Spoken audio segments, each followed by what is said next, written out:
West Bengal public service কমিশনের পক্ষ থেকে ডাব্লিউবিসিএস পরীক্ষার জন্য নতুন অ্যাডভার্টাইজমেন্ট পাবলিশ করা হয়েছে এবং ওয়েস্ট বেঙ্গল পাবলিক সার্ভিস কমিশনের অফিসিয়াল ওয়েবসাইটে গিয়ে আপনারা দেখে নিতে পারেন। সেখানে কিন্তু ডিটেলস অ্যাডভার্টাইজমেন্টটা দেওয়া রয়েছে এবং সেখানে যে গুরুত্বপূর্ণ বিষয়গুলো রয়েছে সেটা আপনাদের সামনে তুলে ধরছি।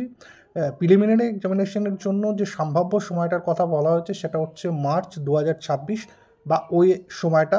এর বাইরে যে গুরুত্বপূর্ণ বিষয়গুলো রয়েছে, সাবমিশন অফ অনলাইন অ্যাপ্লিকেশন যেটা 18ই নভেম্বর 2025 থেকে শুরু হচ্ছে।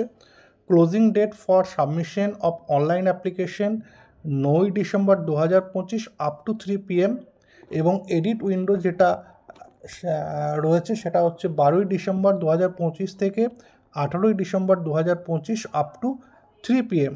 যারা ডাব্লিউবিসিএস পরীক্ষা এবার দেওয়ার জন্য প্রস্তুতি নিয়েছেন বা পরীক্ষা দেবেন বলে মনে করছেন তারা কিন্তু অ্যাডভার্টাইজমেন্টের ডিটেলস একবার অফিসিয়াল ওয়েবসাইটে গিয়ে দেখে নিন এবং আপনাদের প্রস্তুতি কিন্তু শুরু করে দিন।